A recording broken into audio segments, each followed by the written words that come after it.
hoje a gente tem um assunto muito seríssimo, né? Ou muito sério, perdão. Agora vai exigir coragem, né? Por que eu coloquei isso? Vou explicar para vocês agora. Porque do jeito que as coisas estão caminhando, vai exigir muita coragem, sim, de todos os lados envolvidos na história. Inclusive, coragem da sua parte. Vai ser exigida a coragem de você também. Por várias questões. Vamos lá então, meus amigos. Sejam bem-vindos ao canal do Enio Lopes. É um prazer enorme contar com a presença de vocês. Convido você já para dar o like. Lembrando que quando você dá o like, a plataforma entende que você está gostando do conteúdo e continua mandando para você. E além disso também, quando você dá o like, a gente consegue fazer a famosa palhinha da arca, né? Então, fundamental a gente dar o like, tá? Então, amigões, vamos lá, porque o negócio está ficando interessante. Virou o mês, dia 1º de agosto chegou, e você sabe o que estava agendado para dia 1º de agosto. O início das tarifas sobre o Brasil. Só que a gente, além de saber que as tarifas foram colocadas, as sanções também chegaram aí sobre o país e isso traz uma série de novidades e um grande ponto de interrogação que precisa ser respondido, porque isso vai envolver diretamente as nossas finanças, ok? É um assunto muito importante, tá? Por que a gente está falando isso? Meus amigos, vocês sabem que os Estados Unidos, eles têm os seus caminhos, né, para tentar punir as pessoas que eles entendem como sejam, que deveriam ser punidas, né? E a gente vê uma matéria, eu vou colocar o link de uma matéria aqui para vocês, do G1, e essa matéria é o tema da nossa conversa de hoje e, como eu digo aí no título, vai exigir coragem, vai exigir de você a sua preparação. O que essa matéria está dizendo? Essa matéria está dizendo que os bancos nacionais estão definindo o roteiro do que vai poder ser feito e do que não vai poder ser feito pelas pessoas e instituições sancionadas pelo presidente Donald. O problema é que, você já deve saber a essa altura, que se o banco americano se o governo americano pede para o banco impedir certas operações ou acabar com a conta da pessoa, e esse banco não faz isso, o banco que traz para si um problema. Então, parece que os bancos estão tentando separar para cumprir essas exigências norte-americanas, parece que eles estão tentando separar transações em real e transações em dólar. Alguns bancos estão dizendo, pelo que eu entendi do que os Estados Unidos nos pediram, eu acho que eles estão liberando as pessoas sancionadas de fazer transações em reais, mas estão proibindo as pessoas sancionadas de fazer transações em dólar. Então está começando a virar uma questão assim de interpretação, que pode trazer muitos problemas. Por quê? Estão tentando interpretar as determinações americanas, mas alguns dizem que não cabe interpretação, que é uma sanção internacional e acabou. Muitos estão dizendo que na prática as coisas não vão mudar tanto, mas parece que, na verdade, os bancos e o mercado financeiro, parece que estão tentando ali arrumar uma saída, porque para eles isso se tornou uma grande sinuca. Sinuca por quê? Porque vai chegar um momento que os bancos vão ter que ter coragem para agir. Coragem para agir em que sentido? Porque ou o banco vai agradar o Brasil, ou o banco vai agradar os Estados Unidos. Eu acho que vai ser difícil agradar os dois ao mesmo tempo. E é claro que neste caso, provavelmente, estatisticamente, agradar um significa desagradar o outro. Eu me lembro de uma passagem da Bíblia, né? Onde Jesus fala, ninguém pode servir a dois senhores, porque senão há de agradar um e desagradar o outro. Parece que esse é o dilema dos bancos brasileiros hoje. Só que o problema é que desagradar um ou outro pode ter consequências pesadíssimas. Sabe por quê? Banco é um setor fundamental. Quando a gente pensa nos setores fundamentais, quais setores que a gente pensa? A gente está pensando em banco. Por que setor fundamental, meus amigos? Quando existe uma crise, quando a pessoa perde o emprego, quando a pessoa se vê numa situação de redução de ganhos, a pessoa pode parar de ir ao restaurante, pode parar de ir ao cinema, pode parar de viajar, pode parar de ir ao shopping, pode parar de comprar decoração para casa, pode parar de comprar roupas caras e novas, mas o cara não pode parar de usar banco. Então, banco é uma coisa fundamental, assim como pagar a conta de luz, Mesmo o cara quebrado, ele vai ter que pagar a conta de luz. Saneamento, ele vai ter que pagar a conta, tá? Telecomunicação, ele vai ter que ter uma internet em casa, vai ter que ter um telefone celular.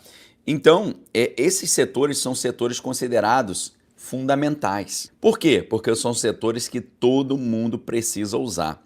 Se nós estamos falando que alguns bancos brasileiros podem ficar numa situação perigosa de uma sinuca, é claro que isso na prática tem impacto sobre todos os brasileiros, porque boa parte dos brasileiros utilizam bancos, independente se eles estão muito prósperos ou se eles estão cortando gastos. Então, meus amigos, o mercado e os bancos hoje estão numa corda bamba, tentando se equilibrar assim no meio de um fogo cruzado, numa crise institucional que já chegou ali ao âmago, né, ao núcleo central do sistema financeiro. E parece que eles estão tentando agradar gregos e troianos através de uma questão hermenêutica, ou seja, não hermenêutica bíblica, mas hermenêutica jurídica. Ou seja, eles estão tentando reinterpretar as determinações norte-americanas e tentar fazer o seguinte, olha, não vamos encerrar a conta, a gente vai manter transação em real, mas apenas segurar as transações em dólar. A gente vai tirar o cartão internacional das pessoas sancionadas e vamos manter o cartão de débito local. Parece que é um jogo de cintura que eles estão tentando fazer. Agora, se realmente o sistema financeiro brasileiro errar nessa dosagem de tentar agradar gregos e troianos, servir um e desagradar o outro, agradar um e desagradar o outro, se eles desagradarem ou um ou outro, vem um problema para eles, tá? Agora, será que eles vão ter coragem de comprar essa briga? Porque ou eles vão comprar uma briga com o Brasil ou eles vão comprar uma briga com os Estados Unidos. Então, meus amigos, olha essa outra matéria aqui para você ver como é que a vida dos bancos hoje está complicada, porque eles estão numa sinuca aí bem grande. Partido da situação, partido que está no poder, aciona a justiça contra os Estados Unidos, contra a determinação dos Estados Unidos para impedir que os bancos cumpram o que o presidente Donald determinou, ok? E isso aí, o que acontece? Se o banco ele agrada o Brasil e desagrada os Estados Unidos, ele arruma um problema. E se o banco agrada os Estados Unidos e desagrada o Brasil, ele também tem um grande problema, ok? Só que o banco ter um problema pode ser um problema para todo brasileiro. Aí você fala, por que, Daniel? Eu pergunto, ué, você guarda seu dinheiro onde? Embaixo do colchão? Seu dinheiro não está nos bancos? Porque, repito, a parte mais importante hoje, eu quero tentar fazer você entender a seriedade, talvez até o perigo dessa situação que a gente está vivendo hoje. E eu lembro, como sempre irei lembrar, isso tudo que está acontecendo é inédito. É inédito. E quando a gente está diante de uma situação inédita, é difícil você prever o desfecho. É tipo pai de primeira viagem. Você tá ali, cara, você não sabe muito bem como é que você faz para cuidar daquela criança, né? A criança chorou, o que você faz? Então, nós estamos num cenário inédito. Num cenário inédito, a chance de coisas darem errado é muito grande. Então, no caso dos Estados Unidos, do Brasil decidir, perdão, no caso dos bancos decidirem agradar o Brasil e desagradar o Trump e os Estados Unidos, os próprios bancos podem sofrer sanções severas. E isso vai desde multas bilionárias até o congelamento de ativos no exterior. Então, meus amigos, agora a gente entra na parte vital, crucial da aula de hoje. Nós precisamos fazer uma pergunta diante desse cenário. E a pergunta que nós precisamos fazer é, já que a gente está numa situação inédita, quais seriam as prováveis consequências disso? Ou melhor perguntando, qual seria a provável escalada de eventos caso os bancos sejam obrigados a manter as contas e desobedecer às ordens norte-americanas? Então, meus amigos, vamos analisar o cenário, ok? Então, nesse momento, a gente está analisando o que pode acontecer a partir de agora. Então, caso os bancos desobedeçam a ordem americana, e eles, é claro, teriam uma justificativa muito interessante, que eles iam falar, olha, a gente não vai fazer isso porque estamos defendendo a soberania nacional. Além disso também, nós vimos que alguns políticos já estão pedindo para a justiça fazer com que os bancos não cumpram, né, dar um respaldo para os bancos não cumprirem essa determinação. Por quê? Eles podem até usar um argumento constitucional. Não sei se você parou para perceber isso. Existe um princípio que está no artigo 4º da nossa Constituição de 1988, que diz que nenhuma autoridade de fora do país pode impor efeito jurídico no território nacional, ok? Isso faz o quê? Isso estabelece a independência nacional como fundamento do Estado brasileiro. Eles podem argumentar isso, falar, nós, bancos brasileiros, com o respaldo da nossa legislação, não iremos cumprir essa determinação americana de sancionar pessoas aqui dentro.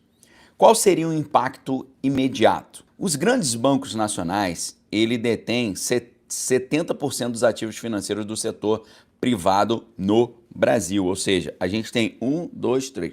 Nós temos três grandes bancos no Brasil, que detém, repito, 70% dos ativos financeiros do setor privado no Brasil. Se esses bancos entrarem nessa polêmica, eles teriam um conflito ali aberto, tá? Alguns bancos parece que estão mais propensos a obedecer os Estados Unidos, outros bancos estão mais propensos a não obedecer os Estados Unidos. Não obedecer os Estados Unidos traz que tipo de impacto? Isso expõe essas instituições financeiras a sanções também do Office of Foreign Assets Control, o OFAC, tá? O Escritório de Controle de Ativos Internacionais. Aí você pensa assim, peraí, Daniel, se os Estados Unidos cismarem com os bancos aqui no Brasil, quais poderiam ser as penalidades? Analisando o histórico, né, a gente vai fazer alguns paralelos históricos aqui hoje, as penalidades iniciais podem incluir multa de até R$1 milhão por violação. A Cleide está perguntando quais são os bancos que detêm 70% dos ativos financeiros do setor privado no Brasil. Segundo o relatório de estabilidade financeira de 2024 do Banco Central, Bradesco, Itaú e Banco do Brasil detêm 70% dos ativos financeiros do setor privado no Brasil. Perfeito? Agora, se algum banco brasileiro entra numa rota de colisão com os Estados Unidos, isso pode incluir multa de até $1 milhão, uns 5,5 milhões de reais por violação, mas isso pode escalar para bilhões se os americanos cismarem que houve violações sistêmicas, né, conforme as diretrizes lá do escritório americano, né, a diretriz 31, parte 501, que foi atualizada agora no dia 21/8 de 2024. Além disso, os Estados Unidos, através desse escritório, podem cismar de congelar ativos desses bancos no exterior. Lembrando que 62% dos ativos dos grandes bancos brasileiros estão alocados no exterior. E isso seria um perigo real e preocupante. A pergunta que fica é, já que a gente está diante de um cenário inédito para a nossa nação brasileira, pode não ser um cenário inédito para os iranianos, né, para os norte-coreanos, mas para os brasileiros é um cenário inédito, né? É um cenário inédito surreal. Surreal para quem não conhece o trabalho aqui do nosso canal, para quem conhece já estava meio preparado para isso. Quando a gente está diante de um cenário inédito, a gente tem que aprender com o ensino da história, né? Seguindo aquele antigo princípio, quem não conhece história está fadado a repetir os erros do passado. Esse tipo de situação já aconteceu com outros países. Vamos analisar como isso se desenrolou nos outros países para a gente comparar e ter uma medida do que poderia acontecer aqui. Esse cenário que a gente está vendo inédito aqui agora lembra muito o caso do BNP Paribas, que é um banco que em 2014, é um banco francês, ele foi multado em 8,9 bilhões de dólares por continuar realizando transações em dólares para países sancionados, como o caso do Sudão e dos iranianos, violando a regulação desse escritório americano de ativos internacionais. O banco, inclusive, chegou a ser temporariamente desconectado do sistema financeiro americano, perdendo acesso a correspondentes bancários por 1 ano. E isso reduziu o lucro líquido do banco em 15% naquele período. Olha o tamanho do impacto. Isso já aconteceu. Vai acontecer aqui? Não sei. Nós estamos fazendo uma análise de possibilidades, já que a gente está diante de um cenário inédito.